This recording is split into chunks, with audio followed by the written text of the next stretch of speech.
کہ آپ نے کیا لرن کیا ہے, وائی وی آر ہیئر, اور ہم کیوں ایسے نہیں کر رہے. دیکھو اللہ سبحانہ تعالیٰ نے ہمیں اس دنیا میں جب بھیجا تو ہمارے پاس کیا پرپس تھا. اب ہم یہاں پہ ویکیشن پہ آئے ہیں تو ہمارا کیا پرپس ہے, کوئی بھی اینی کائنڈ آف تھنگ, تو اس کو ریلیٹ کریں تو بچوں کو بہت آسانی سے سمجھ آتی ہے. تو یہی بس میں نے آپ کو بتانا تھا کہ وہ آیا جو تھی نا کہ جنت میں تھکاوٹ نہیں ہوگی, وہ مجھے اتنی یاد آئی کہ ہر لمحہ آنیسٹلی چین پڑا گھر کے اندر ہی آ کے. جب ہم پورا سامان لے کے گھر کے اندر آئے نا تو ایک بڑی سی سانس نہیں ہوتی, ہاں شکر, حالانکہ رات کا 1 بجا ہوا تھا, کہ شکر الحمدللہ گھر پہنچ گئے. تو اسی طرح سے انشاءاللہ جب ہم جنت میں جائیں گے نا تو ایک بڑا سا سانس لیں گے کہ الحمدللہ اپنے اصل گھر میں آ گئے. دنیا میں تھکاوٹ ہونی ہے, آپ دیکھ لینا, عبادت ہے تو تھکاوٹ ہے, امتحان اللہ سبحانہ تعالیٰ کی طرف سے آتے ہیں تو تھکاوٹ ہے, آزمائشیں بڑی آ جاتی ہیں, مشکلیں آ جاتی ہیں, پریشانیاں آ جاتی ہیں, لیکن سارا وقت اگر یہ ہونا کہ ثواب کے اللہ راضی, اگر میں یہ کام کروں گی اللہ راضی ہو جائے گا تو آسانی ہو جائے گی انشاءاللہ. تو آئیے جناب ہم آتے ہیں اپنے سبق کی طرف. سب سے پہلے تو ہم تھوڑی سی بات کر لیتے ہیں نیو ایئر پہ, کیونکہ اکثر لوگ کویسچن پوچھتے ہیں کہ یہ نیو ایئر کیا ہے اور کیا منانے کی کیا بات ہے. مجھے تو یہ نہیں, آنیسٹلی وہ سیم چیز ہے جیسے ہم برتھ ڈے کا کہتے ہیں کہ کیا منا رہے ہو, 1 سال تو زندگی کا گزر گیا, بلکہ بیٹھ کے یہ سوچو کہ یہ جو سال گزرا ہے اس میں میں نے کیا اچیو کیا. اور الحمدللہ جو اسٹوڈنٹ آف نالج ہیں, قرآن پڑھنے والے ہیں, ان کے لیے تو اللہ سبحانہ تعالیٰ کی طرف سے بڑی خوشخبریاں تھی کہ ان کو ایک نیا راستہ ملا جانے کا, اور آگے اگلے سال میں انشاءاللہ اسے بڑے پرپس کو لے کے چلنا ہے انشاءاللہ.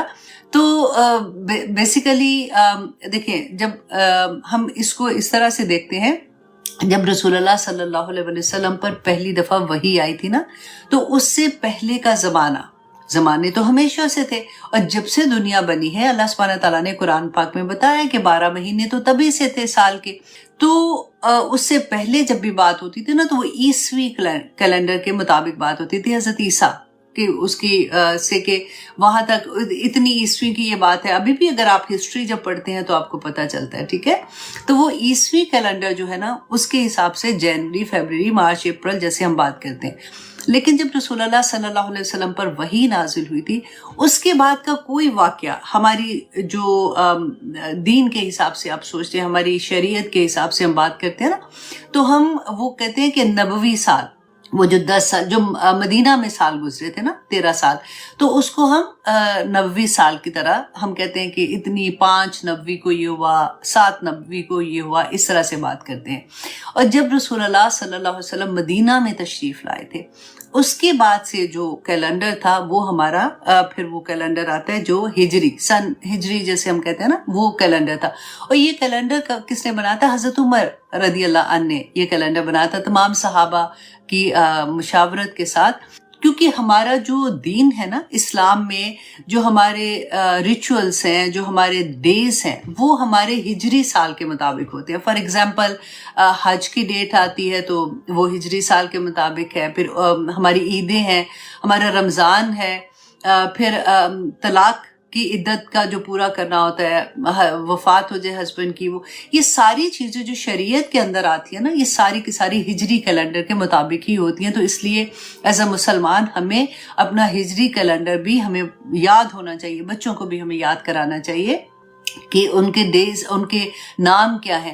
کیونکہ جنوری, فیبروری, مارچ, اپریل تو اتنا ریگولر, کیونکہ ہماری عام زندگیوں میں یہی ہم بات, جب بھی کوئی چیز دیکھتے ہیں یا کوئی بات کرتے ہیں تو ہم انہی کے مطابق کر رہے ہوتے ہیں نا, کیونکہ these are the normal thing جو ہماری زندگیوں میں چل رہے ہوتے ہیں. تو اس طرح سے میں نے کہا میں تھوڑا سا اس کے بارے میں بھی آپ سے شیئر کر دوں کہ یہ کیلنڈر کے حساب سے جو لوگوں کو اکثر یہ ہوتا ہے کہ یہ تو مسلمانوں کا نہیں ہے, یہ نہ کرو. آف کورس سیلیبریشن کیا کرنے والی بات ہے. تو اللہ سبحانہ تعالیٰ جی ہم سب پہ رحم کرے. آنے والا جو بھی, اگر یہ والا بھی سال آ رہا ہے, اللہ سبحانہ تعالیٰ ہم سب کے لیے رحمتوں والا کرے, عافیت والا کرے. جو بیمار ہے اللہ سبحانہ تعالیٰ ان کو شفا دے, جو مشکل میں پھنسے ہوئے ہیں اللہ سبحانہ تعالیٰ ان کو مشکلوں سے نکال دے. بڑی بڑی تکلیفوں, مسلمان تو ویسے ہی ہر جگہ پہ تکلیف میں ہے, اللہ سبحانہ تعالیٰ ان سب پہ اپنا رحم کرے. آمین ثم آمین. نئے سال جو یہ ہمارا 2 جنوری فیبروری والا سال ہے, اس میں ایک چھوٹا سا تحفہ میں آپ کو دینا چاہ رہی تھی. میں نے کہا کہ میں ایکچولی یہ میں پہلے دعا یاد کی ہوئی تھی, لیکن ہوتا ہے نا کہ ہم اتنی دعائیں یاد کرتے ہیں تو بھول جاتی ہیں. تو وہاں پہ ہی بیٹھے ہوئے میں ایک دن لیکچر سن رہی تھی تو مجھے اتنی پیاری یہ دعا لگی. میں نے کہا میں آپ لوگوں کے ساتھ شیئر کروں اور آپ لوگ اپنی زندگی میں اس کو شامل کر لیں, اپنی نمازوں میں, اپنی دعاؤں میں اس کو شامل کر لیں. کیونکہ امام جعفر صادق جو علیہ السلام ہے نا, یہ انہوں نے روایت کیا ہے کہ جبرائیل علیہ السلام حضرت یوسف علیہ السلام کے پاس آئے تھے جب وہ جیل میں تھے, تو انہوں نے ان کو یہ دعا سکھائی تھی. تو آپ دیکھیں کہ پھر اس کے بعد وہ جیل سے بھی رہا ہوگے, مشکل میں تھے, جیل سے رہا ہوگے, اور اس کے بعد آپ دیکھیں ان کو رتبہ کیا ملا. ٹھیک ہے, اللہ سبحانہ تعالیٰ کی طرف سے تو نبوت ملی تھی, لیکن دنیا کے لحاظ سے بھی ان کو بادشاہت ہی مل گئی ایک قسم کی. تو یہ دعا آپ لوگ بھی یاد کریں گے, اچھے سے یاد کر لینا, اور بہت آسان ہے, اتنی مشکل نہیں ہے. کہ وہ دعا کے الفاظ کہتے ہیں اللہم تو آپ سب کو آتا ہے, اللہم اجعل لی, یہ ہم اتنی دفعہ دعاؤں میں یاد کرتے ہیں نا, تو اس لیے یہ بھی آسانی سے یاد ہو جائے گا. اللہم اجعل لی, اے اللہ میرے لیے بنا دے, من امری, میرے معاملے کو, امر کہتے ہیں نا, معاملے کو کہتے ہیں, تو میرا جو بھی معاملہ ہے, جو بھی میری زندگی میں معاملات آ رہے ہیں نا, ان کو بنا دے فرحن, کشائش والا, و مخرجن, اور نکالنے کا راستہ.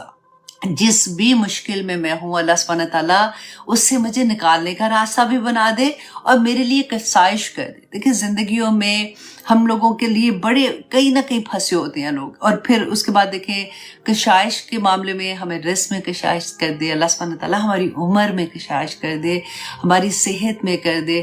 اسی طرح سے اللہ سبحانہ تعالیٰ ہمیں نکال دے, اگر کسی بھی مشکل میں پھنسے ہوئے ہیں, اللہ سبحانہ تعالیٰ ہمیں اس میں سے نکال دینا. زندگی ہے ہی اس کا نام ہے, کہیں نہ کہیں بندہ اپنے فیصلے کرتا ہے, تو خود سے فیصلے ہے نا, کسی نہ کسی طرح سے وہ پھنسا ہوتا ہے. تو اس کے لیے کہ اللہ سبحانہ تعالیٰ مجھے آسانی کے ساتھ ہر مشکل سے نکال دینا.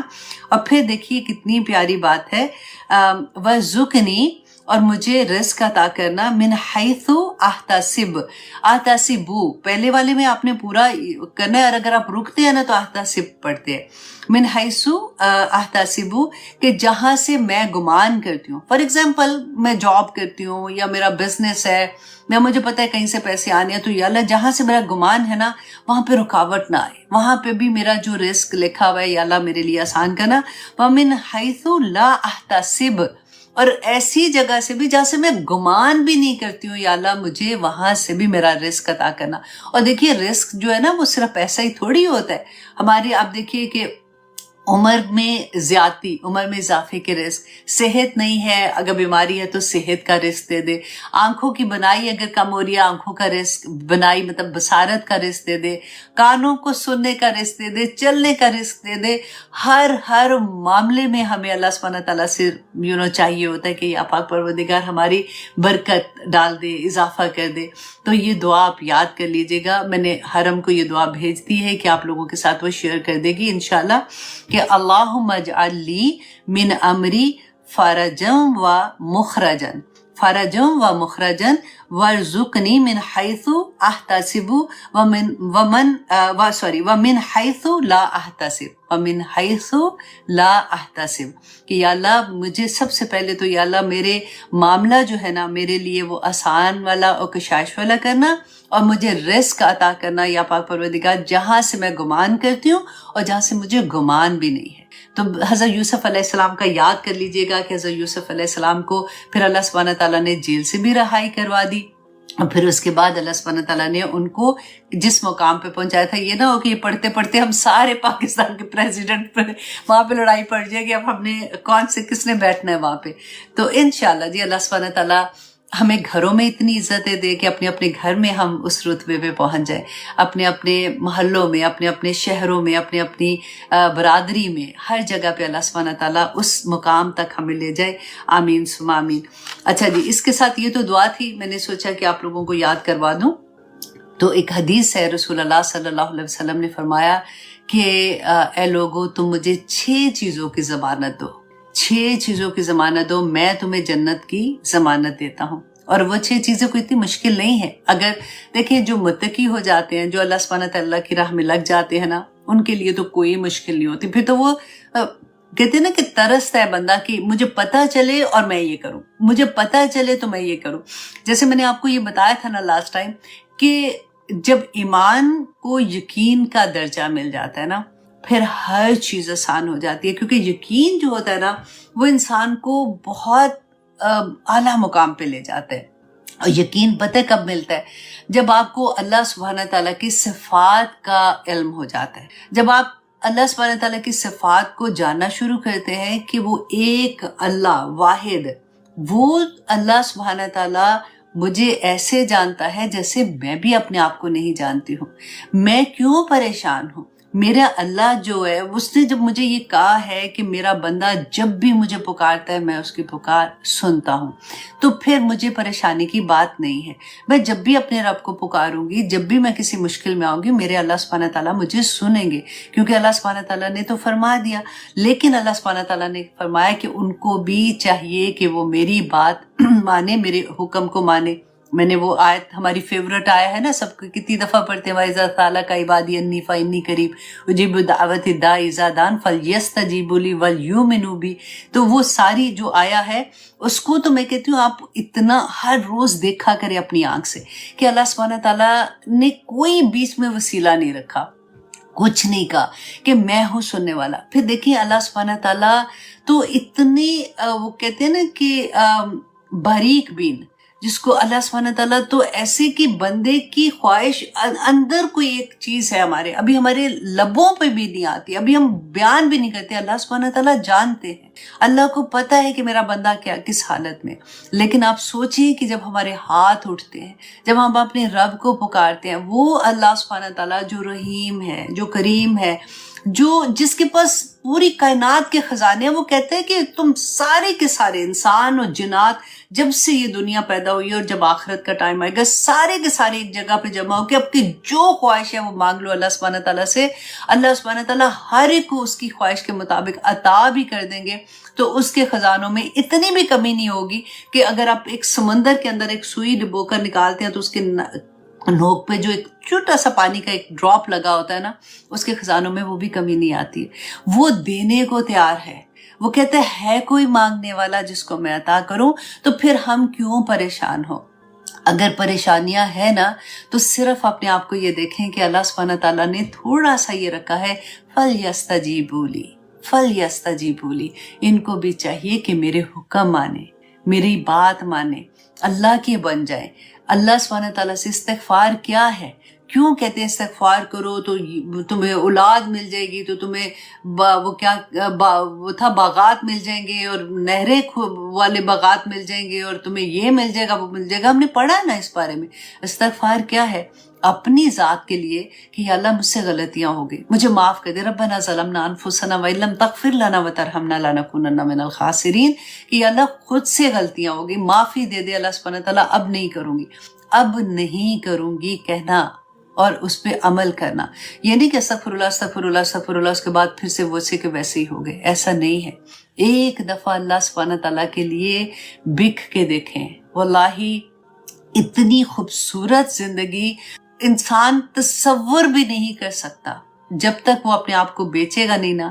کہنے والے کہتے رہتے ہیں، وہ کہتے، دوسرے لوگ سمجھتے ہیں کہ اس کو کیا پتہ، پاگل ایسے ہی بولتے جاتے ہیں، فنیٹک ہو گیا، یہ ہو گیا۔ لیکن جو انسان اللہ کی خاطر بک جاتا ہے نا، اس کی زندگی میں اللہ سبحانہ تعالیٰ دکھاتے، اس دنیا میں دکھا دیتے ہیں، آخرت میں تو سب کو ہی دکھانا ہے، لیکن آنیسٹلی آپ ایسی ایسی چیزیں دیکھیں گے کہ آپ منہ سے کوئی چیز نکالیں گے نا، وہ نکلنا، ایک زبان سے نکلنے والی بات اور ہوتی ہے، ایک ہوتا ہے کہ دل سے نکل کے زبان پہ آئے، وہ یقین کا لیول۔ میں آپ کو بار بار آج کل جو یقین کی بات کہتی ہوں نا، کہ اس پہ پریکٹس کریں کہ میرے اللہ پہ مجھے یقین ہے، میرا اللہ سننے والا ہے۔ وہ تو کالے پہاڑ پہ کالی چونٹی، کالی رات، اس کی ایک جو چلنے کی آواز ہے نا، اللہ سبحانہ تعالیٰ وہ بھی جانتا ہے۔ اس کو کھانا چاہیے، میرا رب اس کو دے رہا ہے، مجھے کیسے نہیں دے گا اللہ سبحانہ تعالیٰ؟ میری پریشانیوں میں اللہ سبحانہ تعالیٰ میری جو تھوڑی سی آزمائش ہے نکال دیں گے اللہ سبحانہ تعالیٰ۔ ان مع العسر یسرا فان مع العسر یسرا، اللہ سبحانہ تعالیٰ نے کہا ہے۔ پھر کیوں سر نہیں جا رہا؟ پھر کیوں پریشانیاں ہو رہی ہیں؟ کیونکہ وہ یقین نہیں آ رہا، دعاؤں میں وہ لفظ ہی نہیں ادا ہو رہے۔ جب آپ دیکھیں، جب کبھی آج کی کلاس میں میں زیادہ تر، کیونکہ وہی بات ہے کہ کوئی بھی ایسا ٹاپک ہوتا ہے نا، آنیسٹلی دل چاہتا ہے کہ بس بات کرتے جائیں، لیکن مجھے لگتا ہے میں یہاں پہ سٹاپ تھوڑا سا کر دیتی ہوں، کیونکہ آگے بھی کلاس میں کافی چیزیں ہیں۔ کیا کرے. پیارا ہی اتنا ہے اللہ کا دین. اللہ سبحانہ تعالیٰ نے جو ہمیں دین دیا ہے آسان بھی اتنا, پیارا بھی اتنا, ہماری زندگیوں میں بہار ہی اتنی آ جاتی ہے اس سے کہ پھر دل نہیں چاہتا کہ اس کے بارے میں بات شروع ہوتی ہے کہ کہاں پہ بات ختم کرے. جی ہاں, اب یہ تھا کہ حدیث کیا تھی کہ 6 چیزوں کی ضمانت دو. نمبر یہ کہ جب بات کرو تو سچ بات کرو, جھوٹ نہیں بولو. آپ کو یاد ہے میں نے آپ کو کتنی دفعہ یہ بات بتائی تھی نا کہ رسول اللہ صلی اللہ علیہ وسلم سے صحابہ نے پوچھا تھا, ایک جنگ کا موقع تھا کہ کیا جنگ احد کا تھا, جب 300 لوگ واپس چلے گئے تھے صحابہ, اور 300 لوگ جو تھے ان کا ارادہ ہو رہا تھا واپس جانے کا کیونکہ وہ گھبرا گئے تھے. وہ خیر نہیں وہ جب آپ پورا قصہ پڑھیں گے واپس تو آپ کو سمجھ آئے گی. تو صحابہ نے رسول اللہ صلی اللہ علیہ وسلم سے پوچھا تھا کہ کیا مومن بزدل ہو سکتا ہے؟ تو رسول اللہ صلی اللہ علیہ وسلم نے فرمایا تھا کہ ہاں, مومن بزدل ہو سکتا ہے لیکن مومن جھوٹا نہیں ہو سکتا, کہ وہ جھوٹ نہیں بولے گا. سب سے بڑا سچ تو یہ ہے کہ اللہ ایک ہے. ہمیں اللہ سبحانہ تعالیٰ نے اس دنیا میں پرپس کے ساتھ بھیجا ہے, یہ سب سے بڑا سچ ہے. جب ہمیں اس پہ یقین ہو جاتا ہے, ہم اس پہ ٹھک جاتے ہیں نا, تو باقی سارے جھوٹ ختم ہو جاتے ہیں.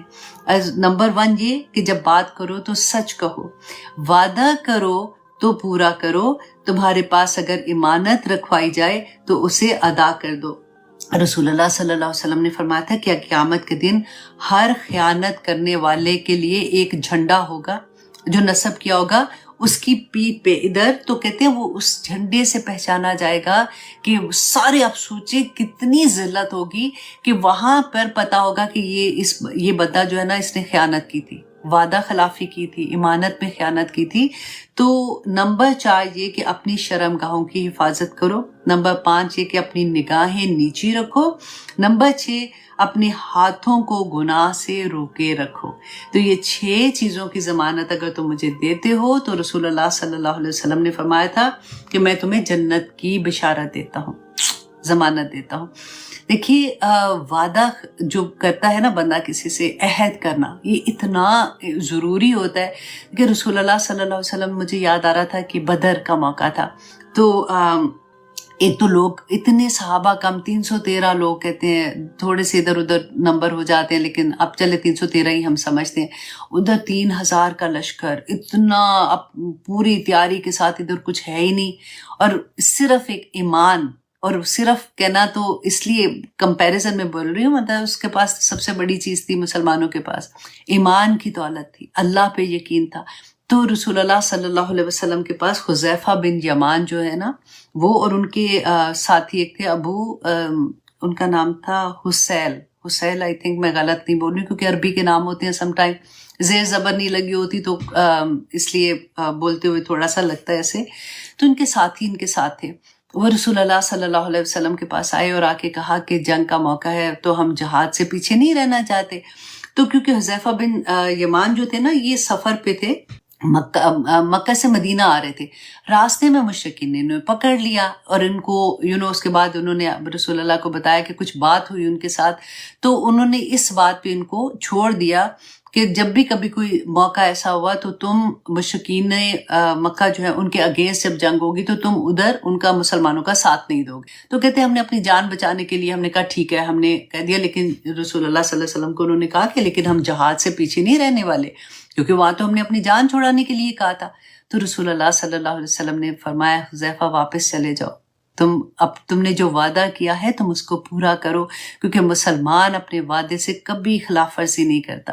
اور پھر انہوں نے یہ فرمایا کہ مسلمان جو ہے نا اس کا یقین صرف اور صرف اپنے اللہ پہ ہوتا ہے. اگر کامیابی ملنی ہے تو اللہ سبحانہ تعالیٰ ہمیں کامیابی دے دیں گے, لیکن وعدہ خلافی نہ کرو. اس کے علاوہ اتنے موقع ایسے تھے جہاں پہ رسول اللہ صلی اللہ علیہ وسلم صلح حدیبیہ کا آپ پڑھ کے دیکھیے گا, اللہ اکبر, اتنا پیارا وہ واقعہ ہے کہ رسول اللہ نے لکھ دیا تھا نا, ابھی سائن نہیں کیے تھے, ابھی لکھا تھا. تو ایک صحابی تھے جو مکہ سے, ان کے فادر ہی تھے جو مکہ مشرکین مکہ کی طرف سے آئے تھے رسول اللہ سے بات کرنے, کیونکہ اب عمرے کے لیے نکلے تھے, واپس بھیج رہے تھے ان کو, اور وہ لکھ رہے تھے سارا. انہی کا بیٹا تھا, ابو جندل کے نام سے آئی تھنک ان کا نام آتا ہے. تو کہتے ہیں کہ کیونکہ وہ مسلمان ہو گیا تھا تو اس پہ اتنا ظلم کرتے تھے اور ان کو بیڑیاں بنا کے اس کو بند کیا ہوا تھا. وہ کسی طرح سے اپنے جب ان کو پتہ چلا کہ مسلمان یہاں تک پہنچ گئے ہیں تو وہ کسی طرح سے وہاں سے بھاگیں، اور آ کے جب رسول اللہ صلی اللہ علیہ وسلم کو دیکھا تو اتنے خوش ہوئے، اور آ کے صحابہ